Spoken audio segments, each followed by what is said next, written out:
time to call this regular meeting of the Simpson County Fiscal Court to order. If I could, I'll ask everyone to bow as we have a word of prayer, and then we'll have the Pledge of Allegiance to the flag. Heavenly Father, we thank you for this day that you've given us. And Lord, we just thank you for the opportunity to gather in this place and take care of the business of the people of Simpson County. We just pray, God, that your Spirit would lead us and guide us, that you would show us the things that are what need to happen. And Lord, that you would just be in control of this meeting. Lord, we ask your blessings on this community, the people that serve this community, the people that serve this state, and those that serve this country. And we ask all this in Jesus' name. Amen. Amen. I pledge allegiance to the flag of the United States of America and to the republic for which it stands, one nation, under God, indivisible, with liberty and justice for all. All right. Amy, don't leave. You're first up.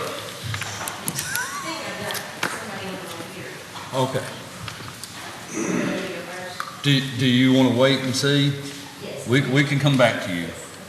Other than Amy, we did have Mark Vittori with us. Did he leave? He had to take a phone call or get the right. Okay. So other than Amy, we have Amy and Mark under here, the public. Do we have anyone else? If not, we'll move on into the agenda. Amy, if you'll just notify me when all of your folks are here, we will squeeze you back into where we're going. All right, gentlemen, if you've had an opportunity to review and approve the minutes of the May 7th regular fiscal court meeting, we would need a motion and a second to approve those minutes. Myron made the motion. Second. Nate, second. Myron Vernon. Yes. Nathaniel Downing. Yes. Marty Chandler. Yes. Scott Poston. Yes. Mason White. Yes. Next on the agenda is the Barren River Area Development District Aging Agreement. My understanding is this is an agreement that happens annually. Correct. And we would need a motion and a second to approve this agreement and authorize the judge executive to sign said agreement. Motion. Scott made the motion. Second. Myron seconded.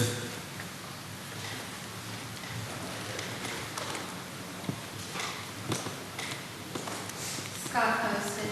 Yes. Myron Vernon. Yes. Nathaniel Downing. Yes. Marty Chandler. Yes. Mason Barnes. Yes. Next order of business is to review and approve resolution number 2019-05-21 and the MOA with the Kentucky Transportation Cabinet.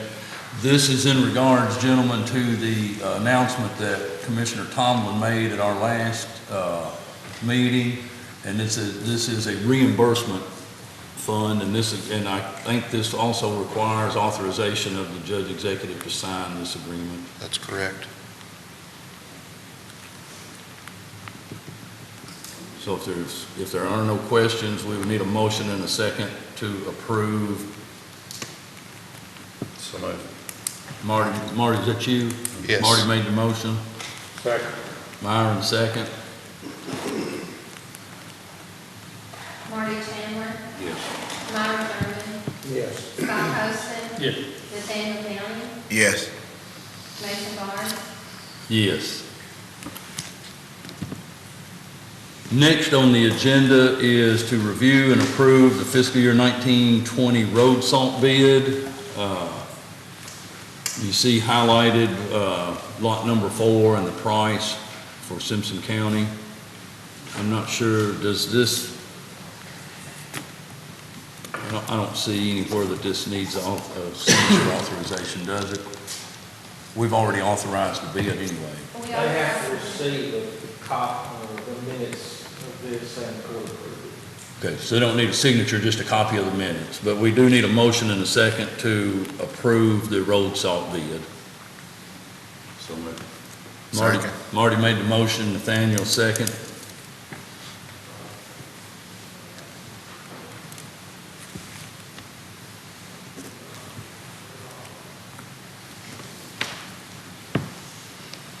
Marty Chandler. Yes.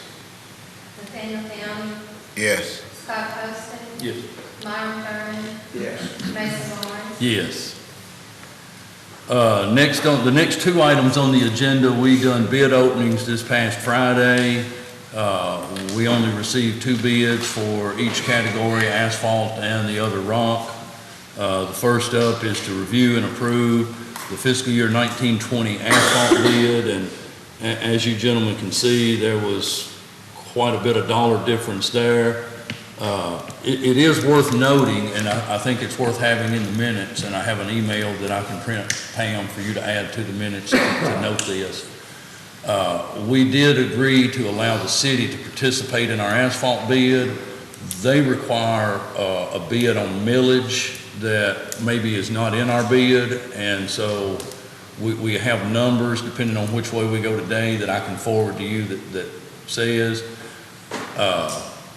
the city needed to know that number. But it has no bearing on this bid acceptance today. Obviously, there's several dollars difference between the 2 bids. It would be my recommendation to accept the Dewey's bid, but we would need a motion and a second for whichever. I mean, Bobby, what, in your opinion, I mean, these bids are lowest and best quality. Would that be the lowest and best quality? I have had no, what they've done so far this past year, I have no issue with. Okay. All right. And for the public who may be watching this at some point, the difference is about $100,000 as in dollar amounts. For the quantities. For the quantities, for the total quantities used.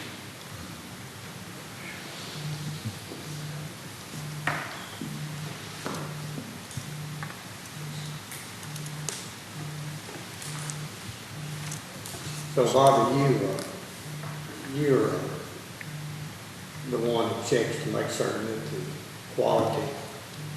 Well, they're supposed to test it. If we have a question, we can sample and send to the state. But I've had no reason to. Last spring, we did have a problem, they had some problem with the plant, but they told me about it, and we dumped a few loads, but they had a power outage when we went to mix, it didn't mix right, so they told me it happened, so.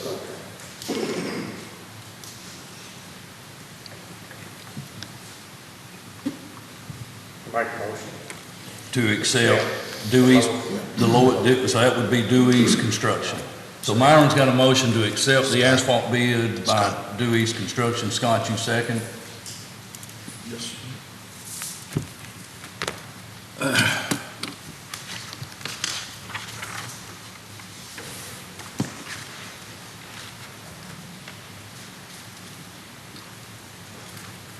Myron Thurman, Yes.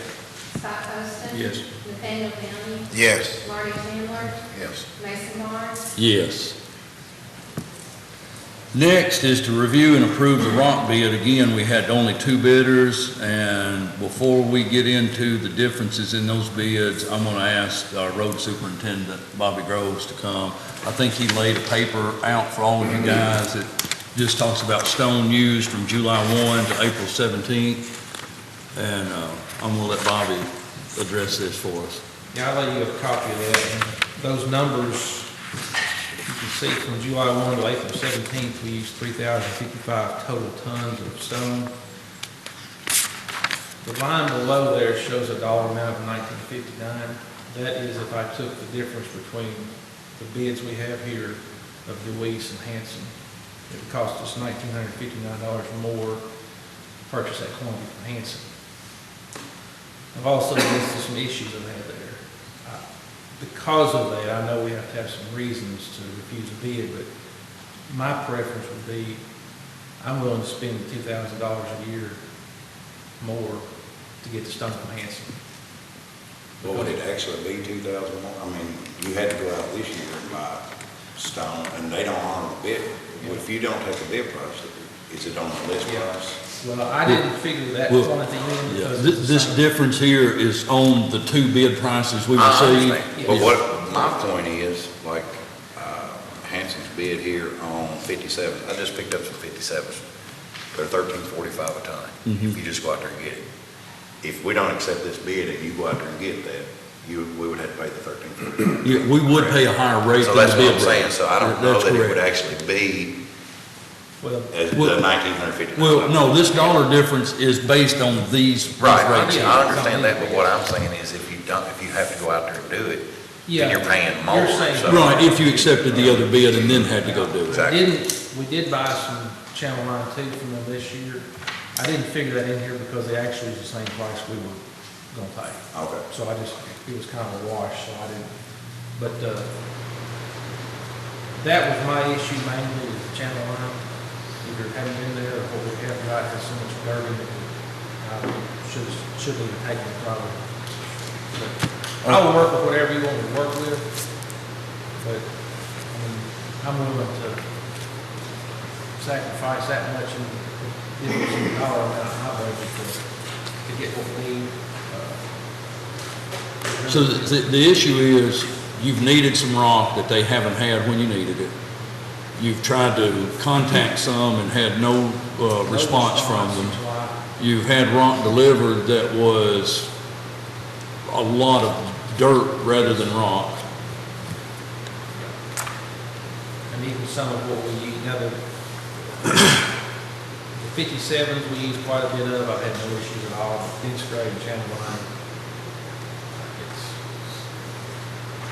my preference, if I was spending my money, put it that way, I would spend a little extra before that. Based on the recommendation of the Public Works Director, if he's the one who uses it, I'm gonna move we accept the Hanson bid based on best quality. And I told Bobby asked could he come and address this, and I told Bobby that the job he's doing, we're depending and counting on him. So, Marty's made the motion that we would receive Hanson. I had Scott and Nate both second at the same time. I heard Scott first. Sam, does it need to be included based on best quality recommendations and based on best quality? Correct. Okay. That's not, But, based on the recommendation of the Public Works Director and best quality.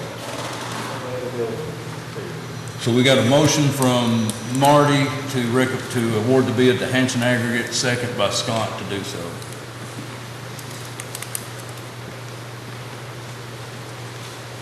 Marty Chandler, Yes. Scott Poston. Yes. Nathaniel Downing, Yes. Myron Darrell, Yes. Mason Lawrence, Yes. All right, next on the agenda is to review and approve Resolution 2019-05-21. It's Kentucky Office of Homeland Security and authorize application for grant. Bob, do you want to address this grant? Is this, This, I want to look at my phone.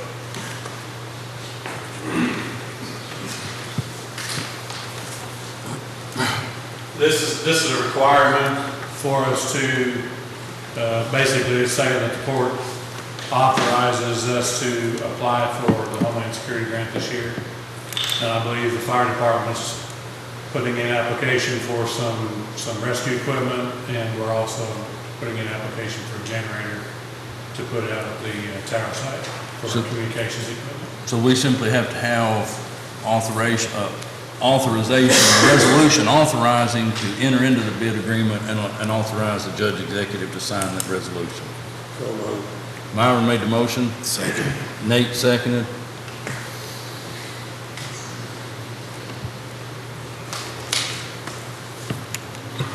Myron Thurman, Yes.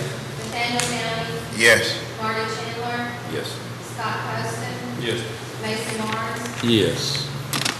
Next on the agenda is to review and approve the appointment of Mike Simpson to the Tourism Commission to fill the unexpired term of Robert Stupar, which would be, let's see.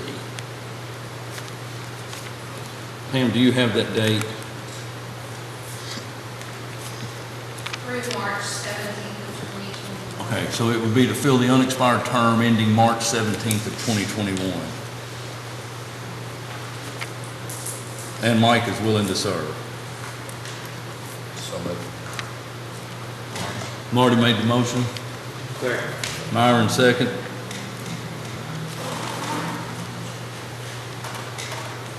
Chandler Downing was Yes. Yes. Marty Taylor, Yes. Myron Thurman, Yes. Scott Poston, Yes. Nathaniel Downing, Yes. Jason Lawson, Yes. Next on the agenda is to review and approve the fiscal year 1920 budget ordinance number 220.203. Gentlemen, we've had 4 or 5 budget sessions. We've had multiple discussions, and this budget that you received, that you've had to view on your portal, is a result of our discussion this past Thursday. If there's no other discussion, we need to have a motion and a second to approve this first reading of this budget ordinance. I'll make the motion to approve this budget. Nate's made the motion.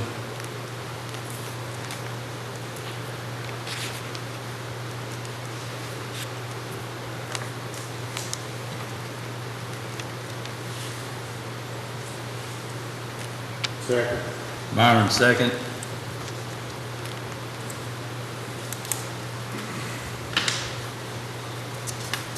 Nathaniel Downing, Yes.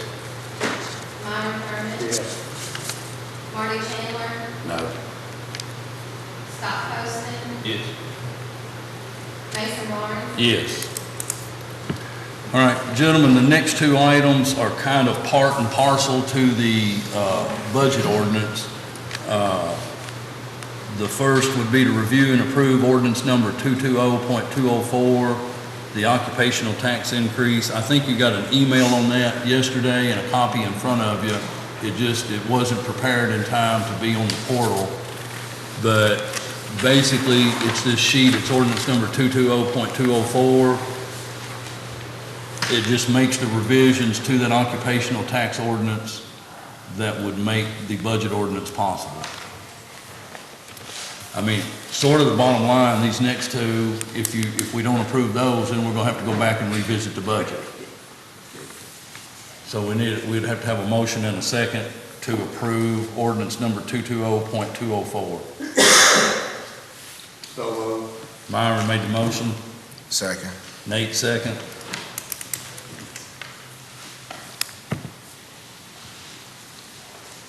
Myron Thurman, yes. Nathaniel Downing, Yes. Marty Chandler, No. Scott Poston, Yes. Mason Lawrence, Yes. And the other one is kind of the same situation. Ordinance number 310.91 is the 911 fee on the water meter. This ordinance would just put in place what is stipulated in the budget ordinance and the discussion from the last meeting to change the collection on 911 fees. So if there's no discussion, I need a motion and a second to approve that ordinance. So, Motion by Myron. Second. Second by Scott.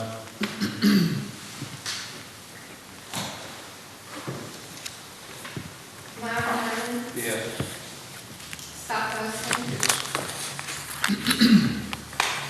Yes.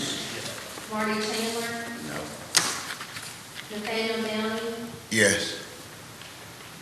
Mason Lawrence, Yes. Amy, we've got 2 more items, and we'll come right back to you. Moving to financial business, the budget transfers, we need to review and approve the budget transfers. If you gentlemen have had an opportunity to look at those, if there are no questions, we need a motion to approve those transfers. Motion to approve those transfers. Nate's made the motion to approve.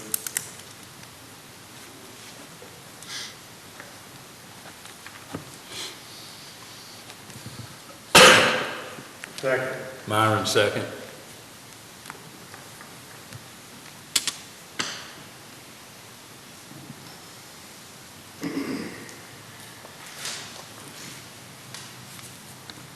Nathaniel Downing, Yes. Myron Thurman, Yes. Scott Poston, Yes. Marty Chandler, Yes.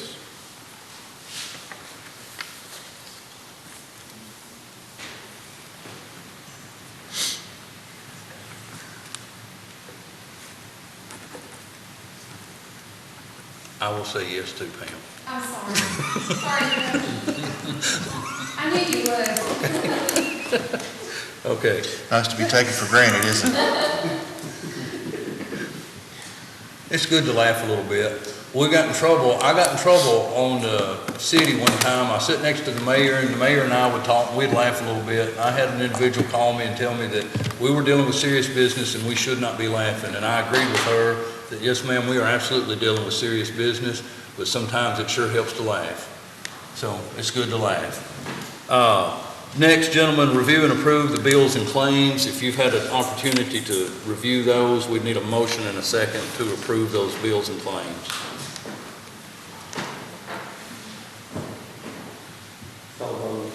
Myron made the motion. Second. Nate, second.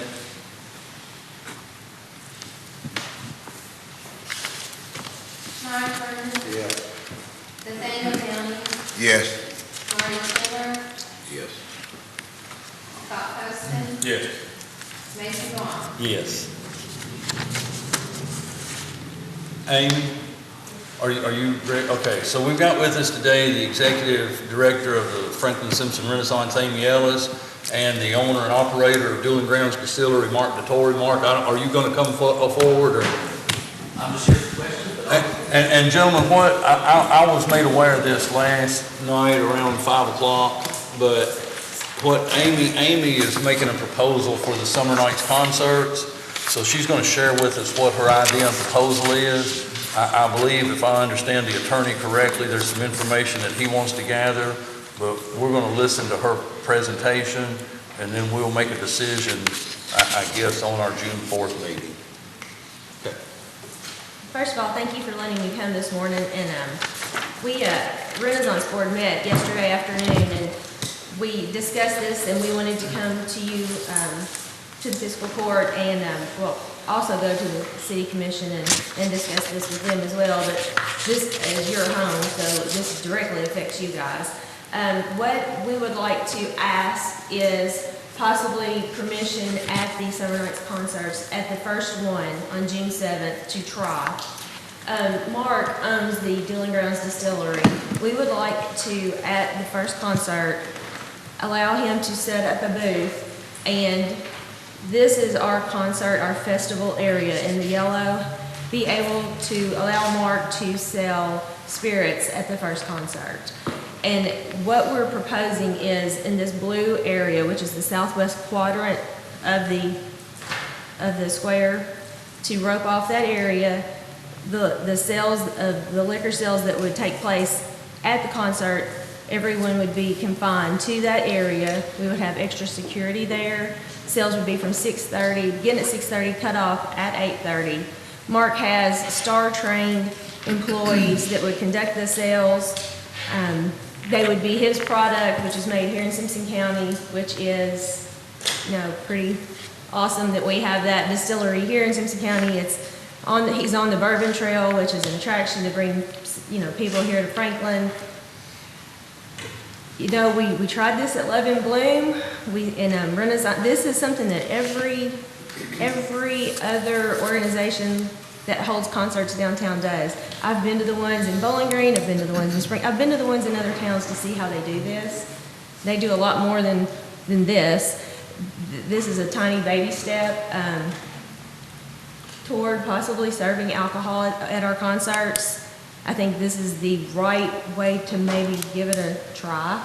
It's supporting a local business, it's supporting our local distillery, and there would be a lot of restrictions we would we would barricade off that area, we would rope it off, we would have signage, we would have wristbands. They would have to stay in that area, sit in that area. We're going to bring in extra security. I already have 2 security guards that night that we hire. Mr. Eddie Mann stays inside the courthouse because we have to monitor the restrooms and the courthouse for the safety of the courthouse. Then I also have another security guard that patrols outside. And of course the sheriff's, there's usually always somebody here from the sheriff's office or the police at the concerts. And they're always right on my cell phone. If I need somebody, they come right away. They're very good about that. But Mark has agreed to hire an extra security person to have in his area. His employees are well-trained. He'll be here. And that's what I'm asking. I'm not asking for a decision today. Sam, the KRS is 243.0305. paragraph 9. It would be under a You'll have to, distillery. you'll have to go back I will through give that him for that. me. I will give him How that. about you just email or fax it to me, I will do that. and that way I'll have it. I will do that. But we've talked with the ABC officer here, Daniel Reedsky, a lot about this and how to do it and how to do it properly and how to do it well. It is legal to do this, or we wouldn't be asking. And, yes. I do want to clarify that it's just mixed drinks. We're not selling bottles. We're not selling shots. We're not doing anything like that. We generally would price them $6 to $7. The idea is to keep the price a little high so people don't overindulge. Of course, we'll be watching that. The police person that we would have would be helping us with that as well. The history of this is that in 2017, the legislature passed HB 100, which went into effect January 1 of 2018, and it basically gave distillers with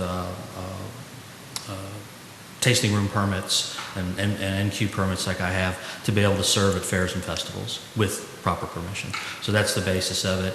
For me, it's just an opportunity to get my brand name out and help people, discover us. Being out on the bypass, you'd be surprised how many people still don't know we're there. And just promote the brand and hopefully create a little revenue for the concert series as well. Thank you. So will there be limits, the amount of drinks that someone may purchase? I feel like 2 to 3 is the max. Yeah, and generally when we do these festivals, we find 2 is about what people do. And we would always ask for, we would be 100% ID policy, which is the same thing that we do in our building. We check everybody's ID and age. I guess we'd have to discuss a little bit whether or not we would have 2 drinks per ID or 1. If they're getting it for their spouse or something like that. But there would definitely be limits and we'd be open to So exploring. they would have to consume these drinks in that area. They can't leave the area. They can't get one to go, they can't. They No. can't. That's one reason why he will have to set his tent inside this area. All the other vendors are set up on College Street, but we can't set him on College Street and have him carry a drink from there to there. It has to all stay inside this designated area. Yeah, we spoke with the ABC investigator for this part of the state, and that was one of the things he asked, is just to ensure that people can't take a drink and go to their car or do something like that, so, yeah. And it would be in an area too where the people would still be able to hear and enjoy the concert. Yes. And Sam's wanting to get more of the legality of this, but kind of the situation is, Well, the reason- alcohol sales are legal in the city limits of Franklin. Sales are permitted like what Mark is talking about with the proper licensing, which he has. So really the question at hand for us will be, once Sam looks at all of that and says to us, yes, it's all perfectly legal, our decision will be, do we want to allow it to happen here on the courthouse lawn during the concert series? Just so you understand, Sam's concerns are that Sam found out about it last night, Right. and I understand there may be other communities that do this, but not all communities are the same. What may be okay in Bowling Green, the rules and statutes and laws that apply to Bowling Green don't always apply to Franklin or Simpson County. Other communities, cities of different classes have different rules they play by statute. And so I want to see it, and I'm not saying anyone's wrong or that they're lying, but on the bottom, I wear a lot of hats. It's not just advising the fiscal court on doing stuff here at the meetings. One of the big hats I wear is I'm a prosecutor. And when something like this happens, as sure as you all are standing there, I will get phone calls saying, Sam, can they do this? And I'll try to bite back a smart comment and say, well, they can because they're doing it. It's like they say you can't rob the bank. Well, yeah, you can. That's why they got all the security. But the real answer is, can they do it legally? And so, and it makes a difference when they ask me, because I'm the guy who tells the police or the sheriff, yeah, you can charge somebody, take them to jail or haul them to court. So, or not. And so I need to make sure myself, it's not just the city attorney, he doesn't prosecute people in the district court as well. I'm the one that does that. And so I need to make sure that when someone calls me, I'm on firm ground. Well, They said it was okay. They said the ABC people said it was okay. Well, that's not a very good answer if you're calling looking for a straight answer from the prosecutor. And so that's why I'm asking for more information. And as I said, I'm sorry if this causes problems with your plans. This is the last thing I want. But I'm looking, I want to figure this out on the front end and on the back end. That's fair. And I apologize, I know this is inconveniencing as hell, and I'm sorry. But I'll tell you that if you don't have a problem with it, I'm fine with it. Yeah. So basically, we'll be waiting on a legal opinion from our attorney, and then it's just a question of if we are okay with them doing it. And if we give you an answer in the affirmative by June 4th, are you still able to get things together by June the 7th? That's fine. Yeah. My apologies, it's just, I've got to play I'm buddy. happy to put you in touch too with like the KDA's attorneys and that sort of stuff, just might be. That's fine, but I want to see the statutes and look Yeah, at they it would handle myself. that. Yeah. Okay. So, and Amy, I will say this, I really appreciate what you do for our community. Thank you, Mason. And as far as my board, what we discussed yesterday was we would try it once, if it's approved, and then we would readdress it ourselves, because we have another board meeting before the second concert. Okay. And decide, is it something we wanted to move forward with as far as Renaissance? Good enough. Is Renaissance going to be compensated for this? He was saying it had to make you all money. Yes, we haven't really discussed it, but I'm open to Do it on next. As a booth, yeah. a booth we fee would charge or them a a per drink or something like that. Yeah, absolutely. I just heard you say that. Yeah, no, fee. We are nonprofit, so, Right. and that's the whole premise of why we have the booths come and food vendors come. Understand. Thank you. Thank for your you. time. Thank you. Thank you, Mark. All right, on into reports. I don't have a lot. We had a meeting a couple of weeks ago, and it was all kind of appreciations. It was detention center and nurses and teacher appreciation week. Well, we didn't have a meeting last week, Sheriff, during police officer appreciation week. So I want to say to you and all the sheriff's deputies, we appreciate what you guys do. We're a week late on a public appreciation, but thank you guys for what you do. Magistrates, I'll turn it around. We'll go from the other end this time. Mr. Thurman, you have any reports or anything to share? No. Mr. Poston? No, sir. Mr. Downey? Just a little bit. Okay. Boys and Girls Club, we had a meeting last night, and some of the things that we talked about and discussed is, but first of all, I'd like to put out there to thank all the donors, all the ones that does donate money to the Boys and Girls Club, because that really does help out a lot on their program that they got down there and other things that they have going on. We also discussed about joining up, teaming up with Allen County and Scottsville site, because right now they got something like a club, but it's not a Boys and Girls Club. So we're going to, we're thinking about taking them under our wing to get them started out, which is just in discussion right now. You know, so probably in the next month or so, we'll know more about it. But Allen County is trying to get a Boys and Girls Club going over there. And more and more now over the state, there's different counties that's teaming up, joining together, you know, to make it much better. The update on the team center, of course, the outside is done. Now they finishing up the inside. There's no opening date set yet, you know, but the word will be put out when the open date will occur. So they just got a few more things left on the inside to finish up. 3 board members did attend the Boys and Girls Club National Conference last week, and they brought back some information, some real good information about some things that they learned about how to implement it with our club, you know, for the teams and for the workers also. So we're going to be looking here in the near future of a few minor changes for the better of the club. The summer dates for the club will open up on June the 3rd. June the 3rd is like, so right now the club will be down, I guess, for the next 2 weeks. So on June 3rd through August the 2nd, that's going to be the summer months down there at the Boys and Girls Club. They have a lot of programs planned, doing those 2 months. You know, they're gonna be taking field trips for all the age groups of kids, you know, because they got a bus down there, you know, that they're gonna be riding the bus to all the sites. And the update on our Youth of the Year, West Kentucky Youth of the Year, Hunter Graves, he's preparing himself daily on going for the Regional Youth of the Year, which is going to be held in Chicago on July 17th and 18th. So right now, you know, he's going to need all the support that he can get also. And for the month of April, the average daily attendance for 21 days in April was 267 kids per day, average. You know, some days they had well over 300 kids down there. And the total for the month was 5,600 kids for the month.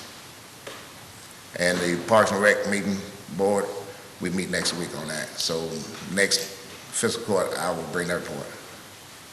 And that's it. Very good. Mr. Chandler? I voted this morning, I don't know if everybody else would take the time to do that, but in the Barnes precinct, like they charged at 8 o'clock for us 28. Yeah, it was pretty light when I went this morning too. And last year, at the same time, was well over 200. Yeah. So the voter turnout's going to be low. And people don't realize how much money it costs this county to put on an election. And if you figure that per vote, it's a pretty high tax dollar cost per vote when that voter turnout's that low. By the time you rent the places and pay the election officers and all. So I encourage everyone to get out and vote today and try to show appreciation for the people who give us the right to do that. Yeah, good point. Hold on, I gotta back up to myself. I felt Myron telepathically telling me you forgot to mention something. Barron River District Health Department. Yeah, see him flush his eyes, yeah. So I attended the District Health Department board meeting last night. We worked on the budget for the district. The unfunded liability, the pension unfunded liability for the Barron River District is $54 million. Without penalty, with penalty it's $64 million. We talked a lot last night, the new director, Matthew Hunt, who seems like a very intelligent and a very nice young man. He stopped by and talked to me in my office last week.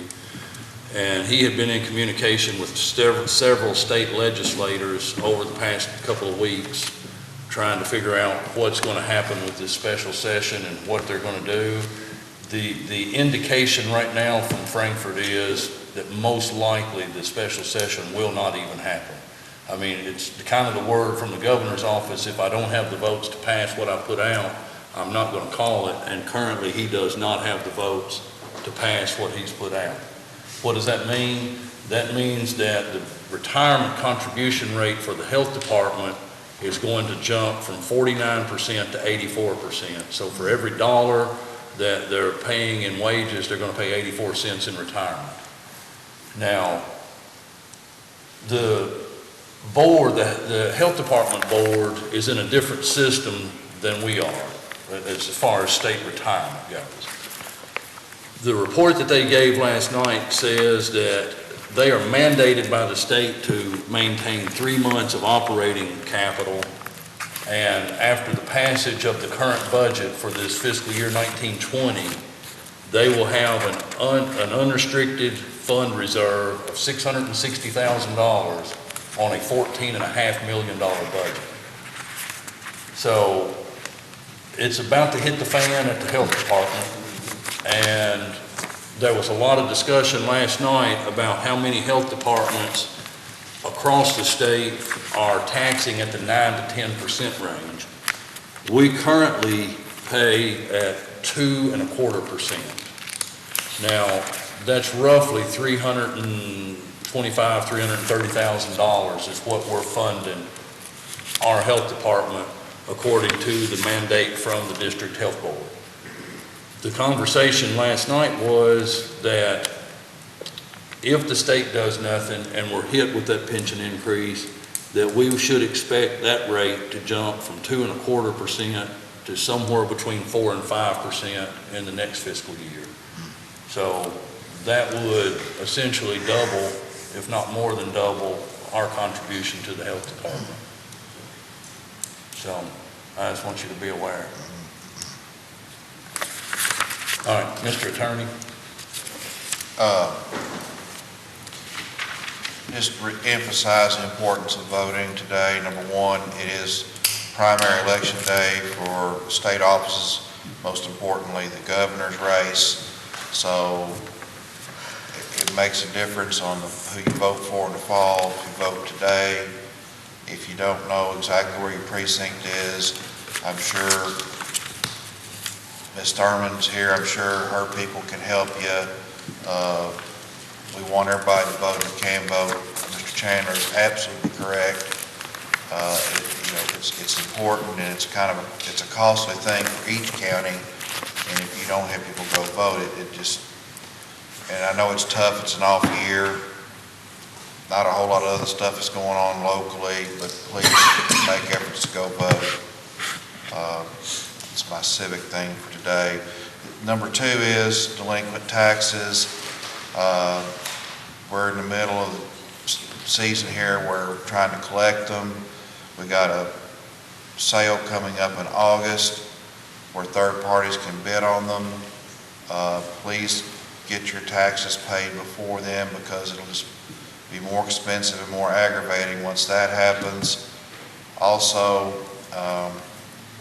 there are some delinquent tax things that need to be addressed. So if I could ask Jerry D, you and Jolene to stick around a moment, maybe we could set a day at a time to maybe talk a little bit about some of that while I got you here.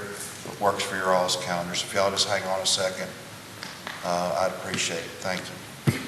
One other thing I will back up, gentlemen, too, Sheriff Jolene, today is the Extension Office walk with your elected official around the square. Pam, is that 11 or 11:30? 11:30. Good. So if you're able to make it, you can walk 11:30. So now, constitutional officers, Jolene, you have anything? Okay. Sheriff, you have anything? Nothing, sir. Chad, on behalf of the jailer, do you have anything? Department heads, Bill, Chief, Bobby, Bob. All right. I do need to have a real brief executive session discussion according to KRS 61.810. Discussions of proposed or pending litigation against or on behalf of the public agency, and deliberations on the future acquisition or sale of real property by a public agency. So if I can get a motion in a second to have a brief executive session discussion. Motion. I have Nate with the motion, Myron will second. Daniel Bailey, Yes. Myron Kirk, Scott Poston, Bernie Taylor, Mason Vaughn. Yes, and Jolene, Sheriff, if Sam needs you, we shouldn't be 5 minutes.